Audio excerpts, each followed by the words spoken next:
Oh, you're a fascinating guy. I've obviously watched the videos and seen a little bit of the history. Me? Yeah, me. Yeah, you. So I would argue I was the cryotherapy expert. There you go. 10 years ago, I was listening to Anthony Robbins, and he said I travel around the world, which I was doing. Good identification.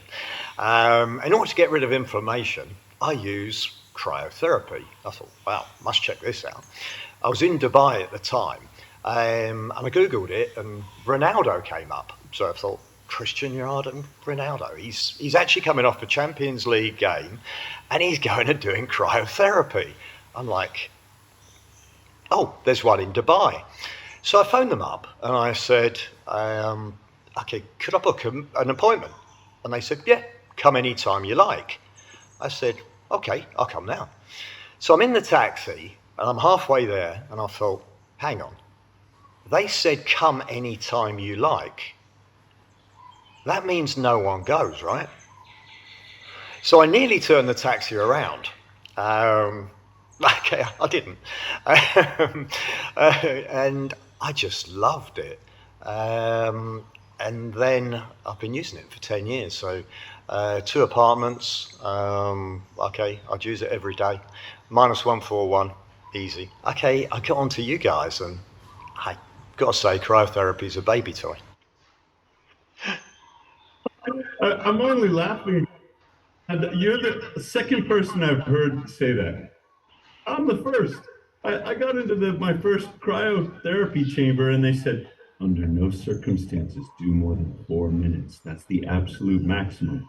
I'm in there for 8 minutes and I'm thinking, well, this is boring. I'm not going to stand around in somebody's closet all day. But the Mhm. yeah, but the benefits are enormous, whichever way you go. So I think people miss out. I mean, calories is one that I think maybe girls go for more. I disagree with people like Gary Brecka, who say there's nothing better than cold exposure to burn fat. Now, in a certain context, he's right.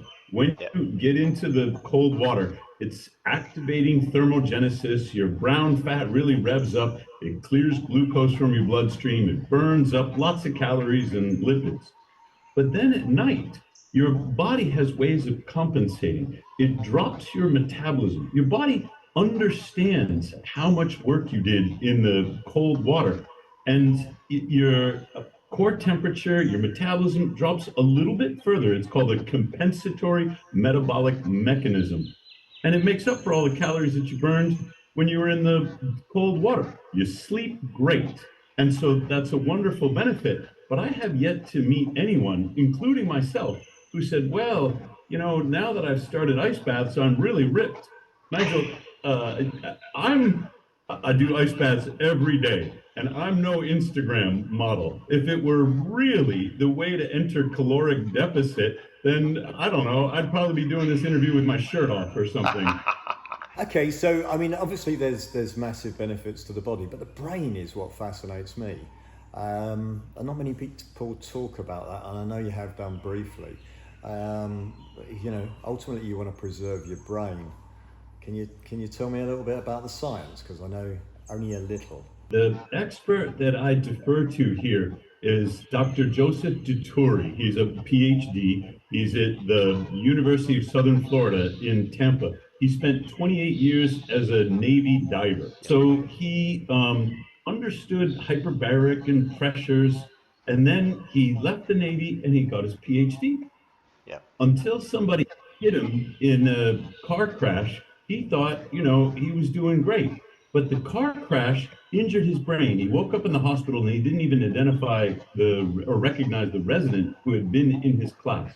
Yeah. He decided he needed to do everything to heal his brain. That included hyperbaric, and it also included ice baths. He's a Morozco customer, and he explained the logic like this. When you get in sort of up to your neck, you're Yeah. surrounded with cold.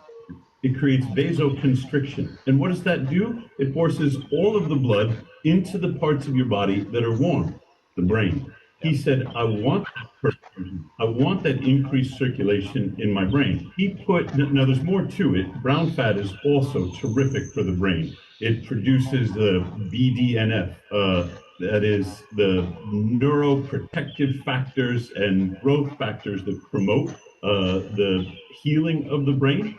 It produces cold shock proteins that are good for protecting the brain. But in particular, Joe wanted the circulation. Now he straps a device on his head that will measure his brain waves. This is a real-time EEG. And he's only so far used it on 2 people. They have to be particularly well cold trained. He does his EEG warm and dry. Then he gets into his moroscope. He does it cold and wet.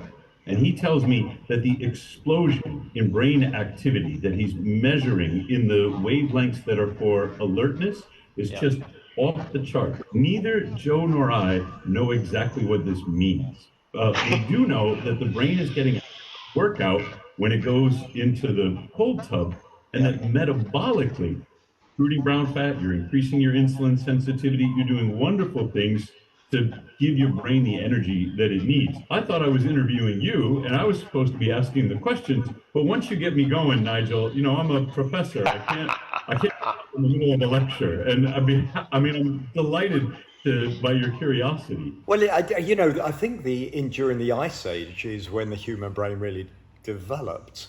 So it's kind of like, wow. What was it? I don't know. It's kind of fascinating, and you think, I don't know. People talk about the price, and I'm like, you can't afford not to do it. It's not the price.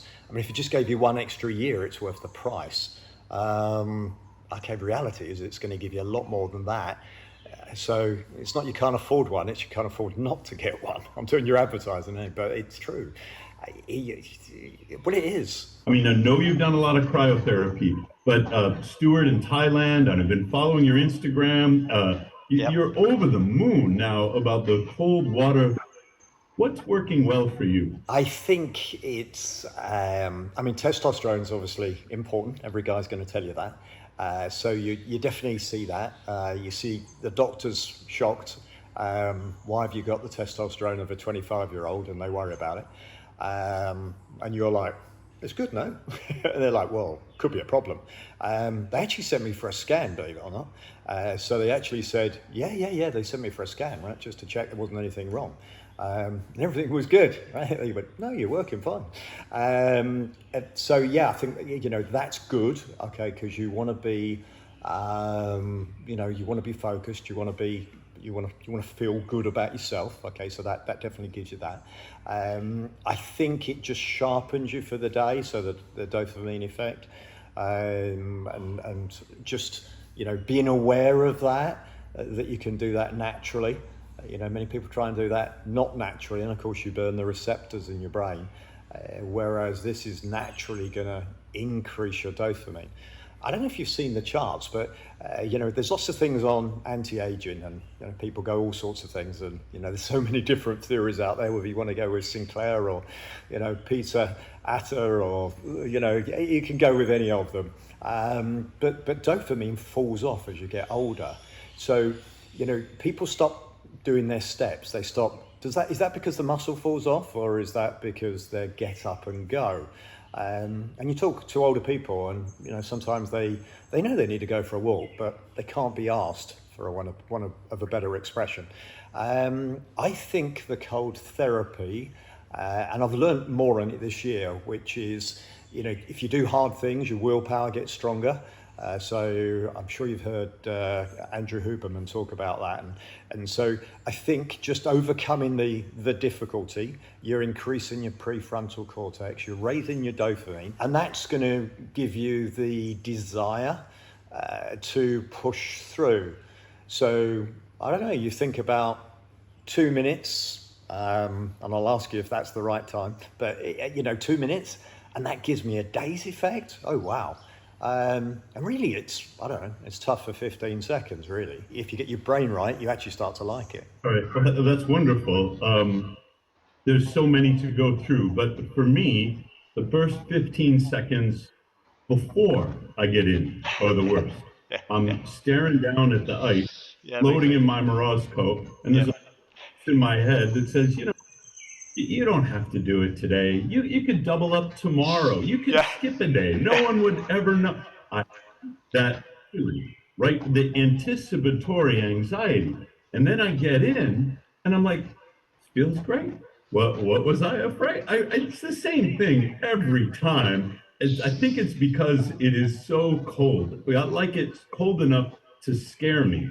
And then is 2 minutes the right amount of time? There are some days for me, a minute and a half feels like forever. And it's all about my emotional state. There are some, maybe I've had an argument with my girlfriend, or I'm worried about something at Morozco, or I got called down to the director's office at ASU, chastised for something else that I put on Twitter. I don't know what I did wrong, but there are days when I get in there and the shivering starts like almost right away, and it feels a minute and a half feels like forever.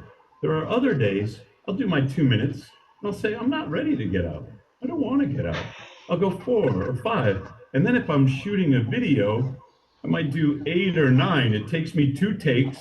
I hate the first time I've said it, and I'm like, I'm going to start over. I'm going to try it again. And then by the time I get the video that I want, I'll shiver for an hour. And I know that this is metabolically good for me, but there is no reason that I've seen to try and break anybody's record. 22, 30, they can give you a wonderful sense of achievement. You do it once, and that's probably all you ever need. Nigel, 2 minutes is a wonderful sort of dose response curve. Okay, and I mean, can you do it twice a day? I mean, I've been doing it twice a day. I mean, when I've got days off, I'm in twice. The woman in New Jersey that I know, she has ovarian cancer, and she's been through 4 rounds of chemotherapy. Her doctors were recommending a 5th round. And she said, why am I going to do something that isn't working? She texts me every day, and she's saying, is it okay to do it twice a day? I'm down to 40 degrees. I'm doing 4 minutes in the morning and 4 minutes in the evening. I feel great.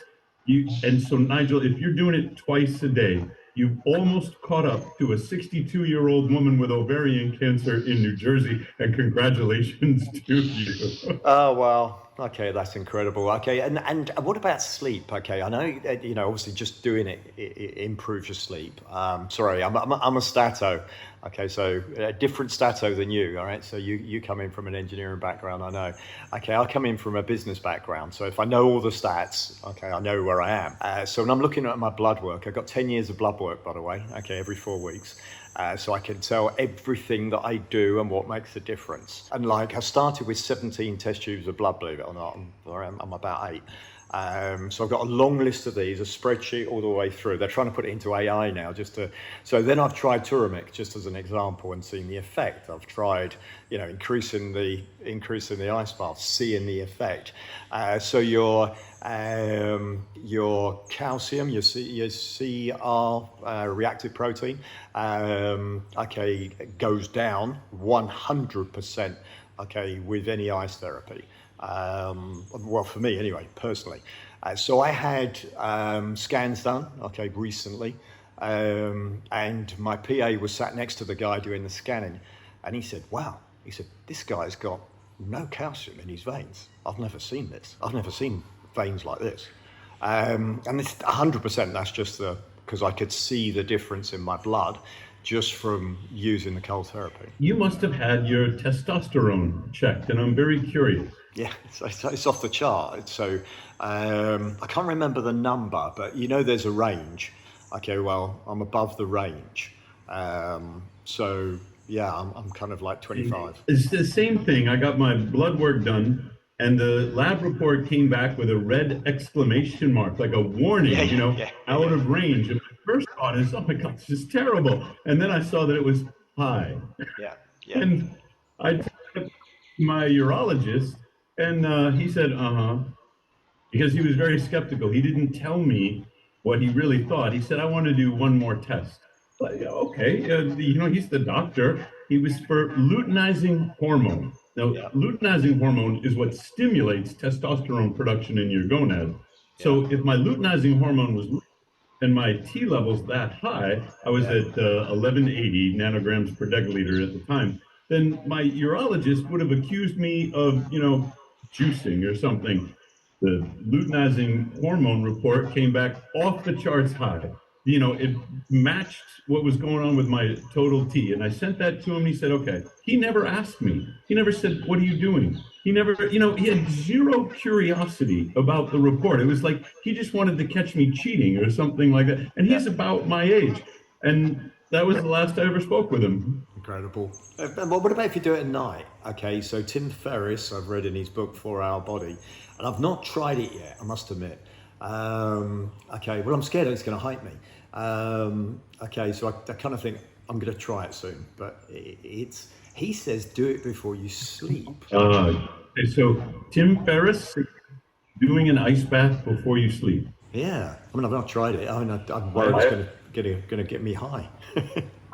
I have trouble do the ice bath late in the day, and I sleep really well, but I have trouble getting to sleep. I get so much energy out of the ice bath that I don't know. I feel like I got to sit down on my computer and write, or like mental energy. It's hard to turn my brain off. Yeah, okay. So I do it in the morning. I'm an early riser and an early sleeper, so it might be 8:30 and I'm out.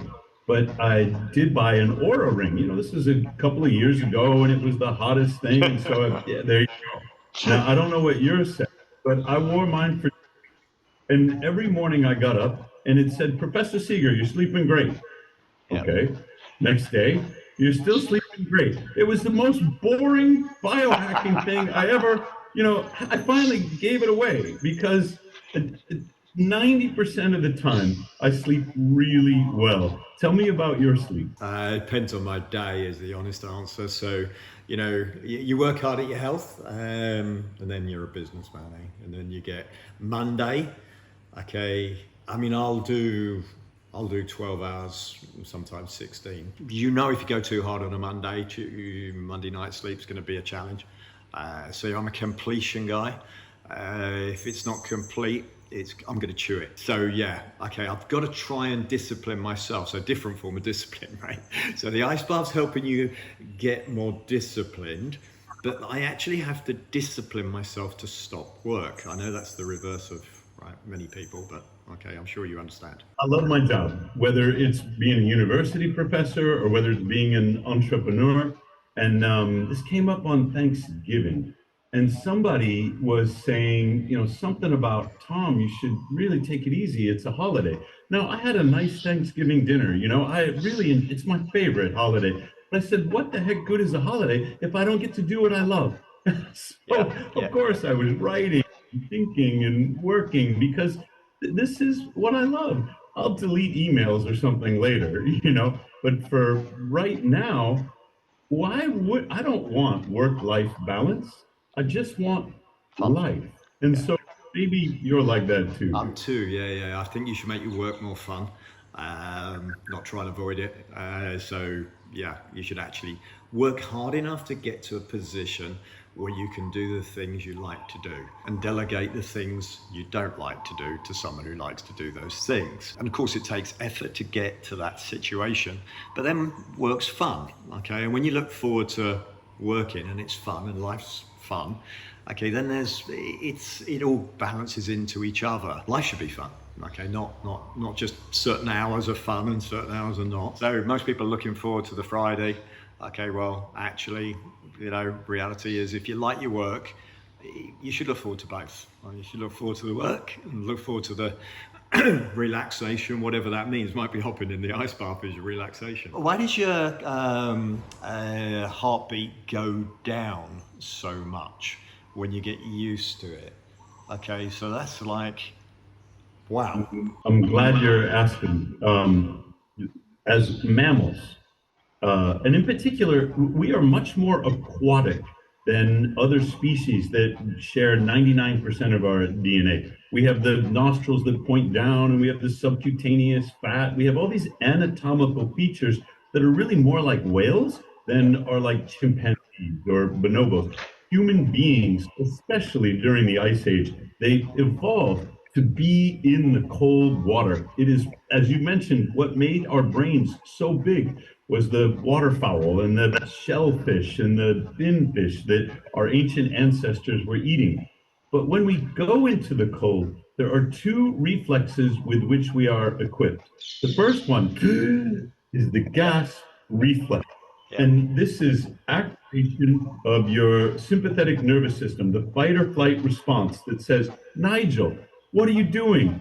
Get out of here. You're gonna die. If you sort of get over that, now some people will hyperventilate accidentally, or they'll breathe deep because they just can't get control of the breathing. But there's usually an initial gasp, and then when you structure your breathing and you sort of you talk to your body, you say, this is what cold feels like. We're just going to be in here for a couple of minutes, hey, get used to it, toes, or whatever it is, your mantra.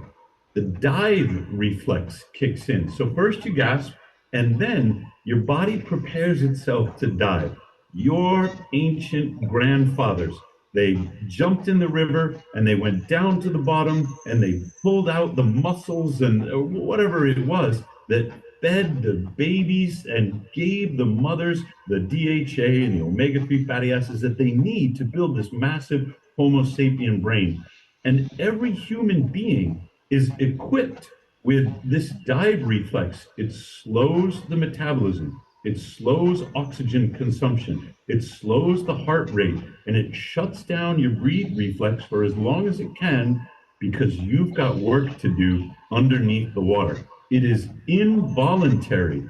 First you gasp, then everything goes down into a deeper meditative state until you emerge from the cold.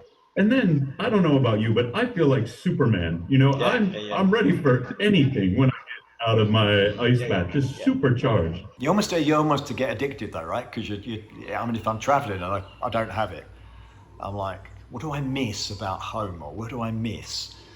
Okay, people miss different things. I miss my ice bath. That's a bit weird. Do you ever try cold showers? I did early on, yeah. I found it tougher, I must admit. Okay, and I lack patience. So I think if I compare it, it takes you longer. I don't know. I didn't feel it gave me a good feeling, but it took longer to get the good feeling. I don't know. I find the ice bath 100% more effective, and obviously I can do it in a shorter period of time in my mind anyway. No comparison. I started with cold showers, and I found it made me angry. There was a study at the University of, I don't even know how to say it, University of Oulu or something like this, up in Finland near the Arctic Circle, where they have a collection of the world's best cold water therapy scientists, as far as I can tell. And they compared partial with whole body cold water immersion. When you're going partial, you never get the dive reflex. You only get the sort of pissed off reflex. When you go whole body, that is what slows your heart rate. That's what changes your metabolic, even as your brown fat is racing and trying to keep you warm. Everything else is being conserved metabolically in your body. So this comparison gave me some insight into why cold showers, although they're good for your metabolism and you can get benefits, they don't have the same psychological effect as the ice bath. First ice bath that I did, I expected to be sort of angry the way I was in the shower. And instead, I thought, this is wonderful. I need to keep doing this. So I control the breathing, as you said, control my breathing, and then I go, I love the ice bath. I love this. I love this. I love this. Okay, and that's again unusual perhaps, but that's much easier than. Some people get in and think they're going to die, but if you go, I love this. I love this. I love this. You actually very quickly get into the right state and actually enjoy it. I guess it shows the power of the mind. I agree. The story that you tell yourself is more important than the experience that you're having. And this is all, up in our imagination. It was Viktor Frankl that taught me in his book, Man's Search for Meaning. We get to choose what it means to us that we get into freezing cold water and have a miserable, painful experience, at least for the first 15 seconds. Yeah. But why do we do this? And I'm reminded every time that I love it too. It just takes me a few seconds to get there, you know? Joe Rogan, I looked at his videos, he doesn't appear to put his head in. I don't understand this, but I get in, and if I go, this time I'm not going to put my head in, okay, within 30 seconds, I've got my head in. Okay, it's almost like, I don't know if I want the extra or something, but I can't resist I know it feels better when I get out, but I think, well, hang on, he does it without. Is that going to be different? But I haven't managed to do one without putting my head in. Okay, what's the difference? Can you explain it? So I understand, but my mad brain, maybe you can't do that, but give me the science anyway. When I do a cold shower, I've learned to keep the cold water off the top of my head. That's what works for me. But when I do an ice bath, I always do a head dunk. And I think it's exactly as you said, it is the temptation that I can't resist. You know, if I set a timer or if I say, well, I'm going to listen to a whole song or something, song will finish. And I must, if I haven't done one yet, I must do a head dunk. I've never been underwater for more than 11 seconds. That is about my panic mode. I've had emotional flashbacks to childhood trauma when I'm in there, and I don't know why I feel the need to push this envelope, but I will out slowly through my nose just to see how long I can stay there. Okay, so for some reason, the time goes slower for me if my head's in, right? So if I don't have my head in, okay, I'm watching the 2 minutes more, but if my head's in, the time just goes. So I get to the 2 minutes or longer quicker if my head's in. I've no idea why. I guess everyone's different. Maybe that's... Okay, I don't know. Okay, there's better science on saunas than there are on ice, I think, unless you can correct me. Saunas, I was always fascinated me, okay, because they got long history, 30% longer living. Okay, now I switched that in my brain because I'm a bit of a cynic as well. So I went, okay, well maybe only patient people get in saunas. Okay, but the science is pretty good on saunas. I mean, there's long history, Finland, Sweden. People who go in saunas regularly, they live 30% longer, health span as well as living longer. Okay, my logic says it's going to be the same and I can do it in less time and I feel better. Any science to back me up, or is it just my gut feeling? The cold water therapy will induce vasoconstriction. Yep. And this is good for your smooth muscle tissue that controls blood flow. As you do more cold, especially when you rewarm with exercise, you will remodel your micro blood vessels and improve your circulation. Yep. The sauna does vasodilation, and it has very similar effects that improve circulation. So if you're getting a 30% sort of reduction in mortality as a result of the sauna, and you add the ice bath, you're not likely to get 60%, but they can work together, vasoconstriction and vasodilation. Where some people go wrong is they get in the hot tub. The hot tub is not the same as the sauna. Yeah. It feels, but your body will not sweat into water. Your body understands that the heat extraction is happening from evaporation. You get into the hot tub and it will sweat through your head, but not through your skin. The hot tub actually induces vasoconstriction as well. So there's a protocol that Mike Mutzel and I were speculating about. You start with the cold, and then you do your exercise, and then you use the sauna for recovery. There is zero science on ordering it in this way. Each one of them has been sort of studied individually, ice and then exercise. So it's wonderful. Exercise and then sauna. It's wonderful. But no one has done the trifecta study, so to speak, and I'm very curious. Okay, interesting to do. And obviously you'd need a lot of people to do it and to do it over a period of time to really get the effect. But I think everybody can just relate to use it or lose it. And if you don't use your body, okay, give it a shock, which is exercise, same thing. This is a different form of shock, but it's the same theory really, isn't it? Use it or lose it. If you don't use what you've got and give yourself a little shock every now and again, okay, the big man upstairs is gonna, right, so you don't need it anymore. I think everybody can just relate to that. They don't need the science. Use it or lose it. If you don't use what you got, okay, you're gonna lose it. I think that's a simple way of putting it. So, you know, I'm a scientist and I have the greatest respect for science, and nothing counts more than your N=1 experience. I don't care what somebody's randomized, controlled, double-blind trial says. If it's working for you, that's the only thing that you care about.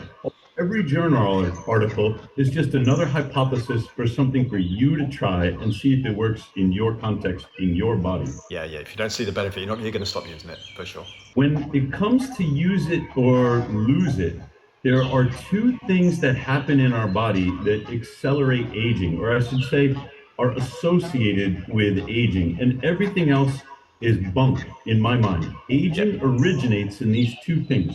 One is mitochondrial decline. Your mitochondria have their own DNA. They have multiple copies of the DNA. They have mechanisms for repairing defects and multiplying the sort of quality control in the DNA, selecting the good ones and making new mitochondria out of the best copies.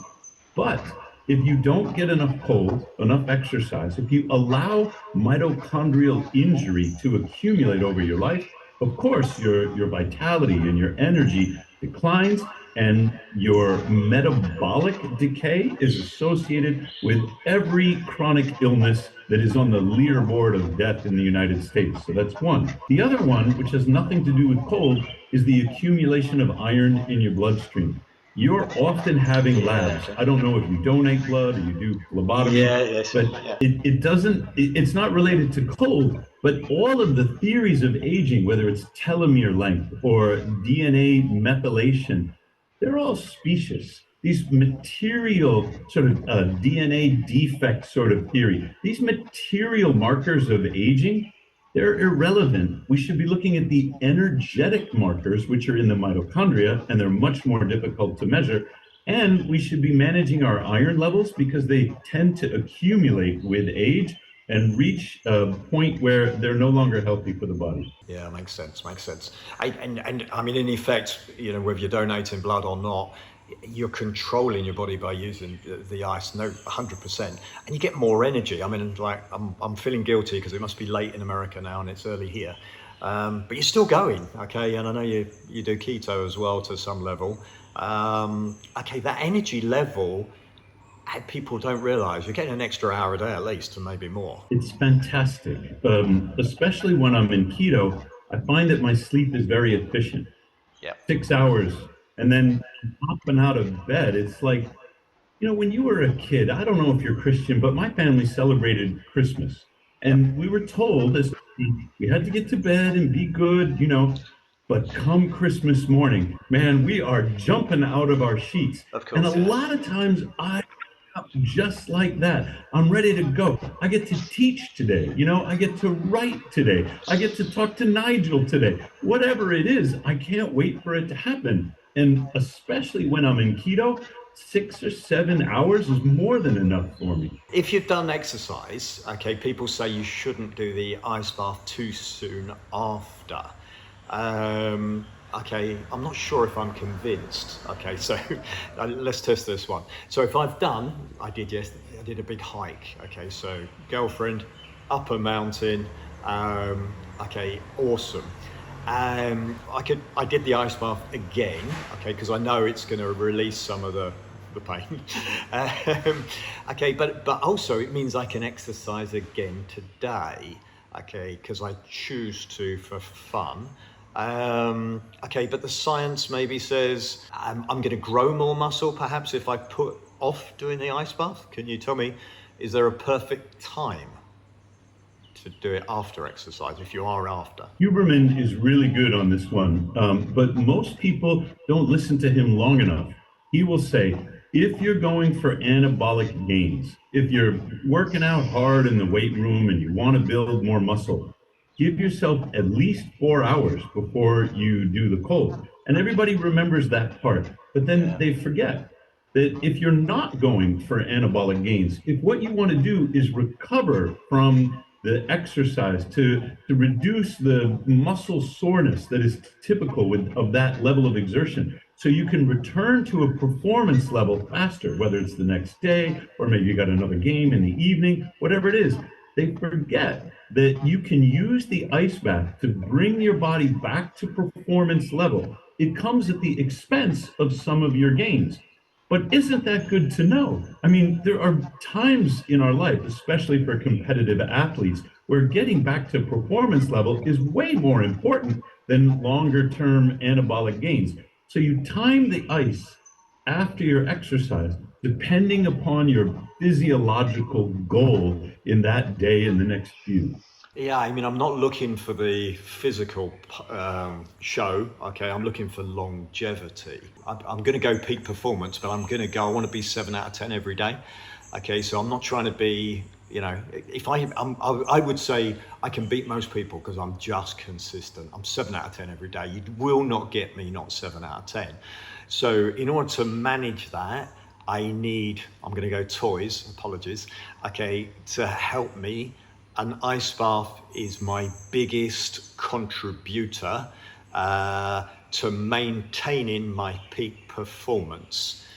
So I'm not looking for, as I said, I'm looking longevity. I want to be consistent. I want to maintain peak performance. You know, most people are like this. I don't want to be here. I want to be here, right? Okay, I don't know, that's my take on it. It sounds like you're getting that consistency that you're looking for. Well, people who know me, when I was 19, people said, okay, you're burnt out by the time you're 21. Okay, I mean, I've been keto for a long, long time, so I've always taken care on the diet. So I listened to a podcast. Okay, this will make you laugh. Okay, this doctor talking, I think it was to Rhonda Patrick, and I listened for an hour, and it was really good on keto. And then she said, okay, so you follow a keto diet? He said, oh no, it's too difficult. And I'm like, I just listen to an hour and I do it. Okay, so I've done it for 10 years. Okay, I mean, like probably, maybe 40 years I've avoided sugar. Someone must have told me sugar was evil. And I did it. I think it was a sales guy who was saying, your body does this, right? And I was trying to, so you'll see on here, I mean, I've got crazy stuff. You know, I've got a glucose monitor there, even though I'm not a diabetic. Okay, so I'm monitoring it.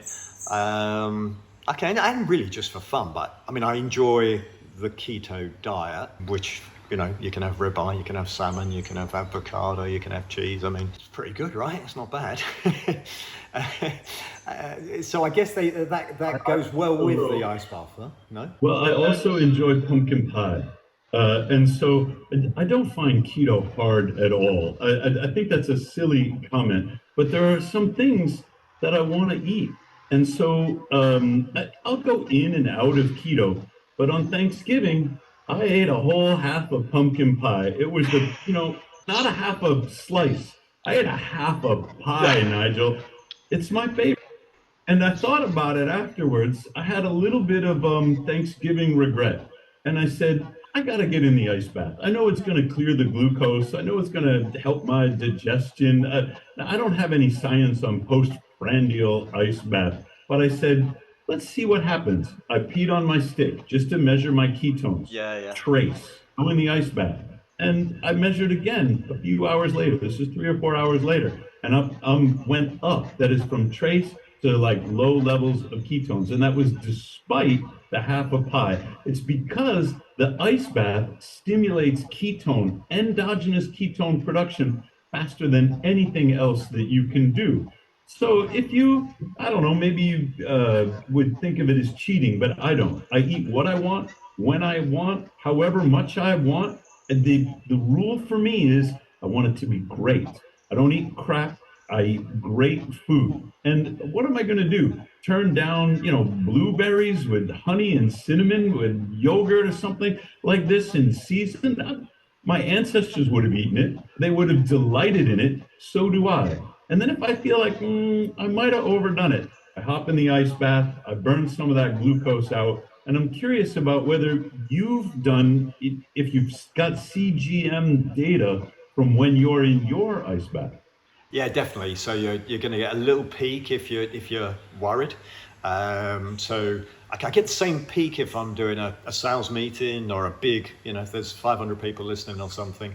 Okay, yeah, if you do a blood test afterwards, your glucose gone up, which is, of course, it's going into your brain. So there's a little peak, and then it goes down and stays lower much longer. So yeah, definitely. I mean, you can't out eat a double ice bath. You can't. So I think I think so. Okay, I think if you've done some exercise and you're using it, I'm not saying because I'm going to go with lots of people live to eat. Okay, I eat to live. So I'm a little bit, okay, that might kill me. Okay, I'm a bit extreme.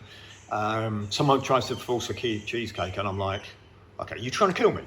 So I'm a bit extreme. Okay, so I'm big bottles of olive oil a week.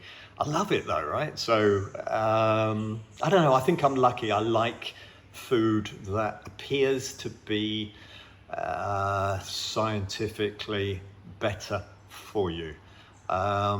And I mean, my mum died before I was 2. So just imagine, my dad brought me up as a Baptist preacher.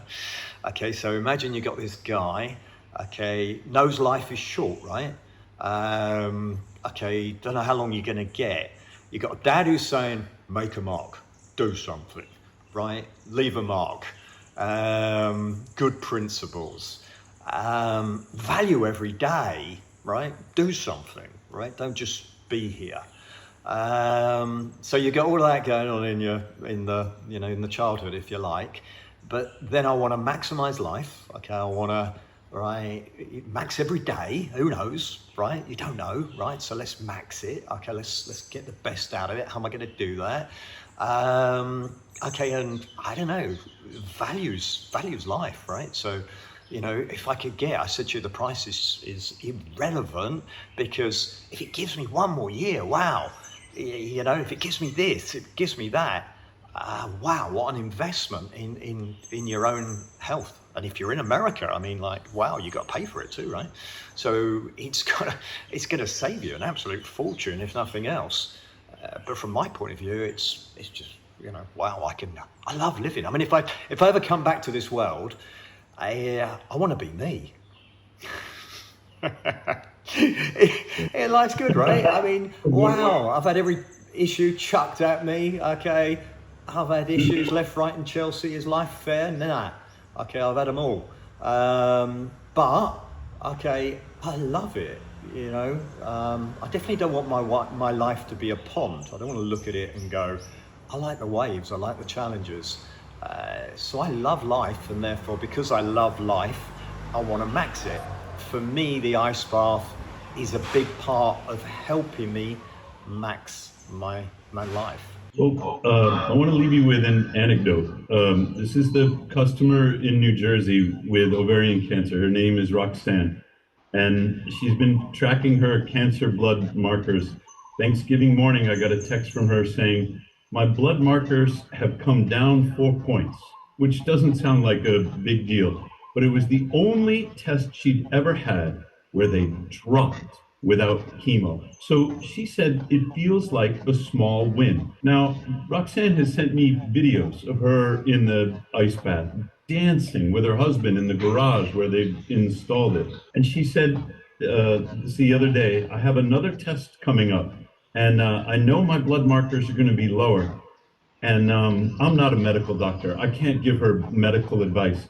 I texted back and I said, Roxanne, I don't think your blood markers matter anymore. And which was a weird thing to say of a woman who feels like she could die of ovarian cancer.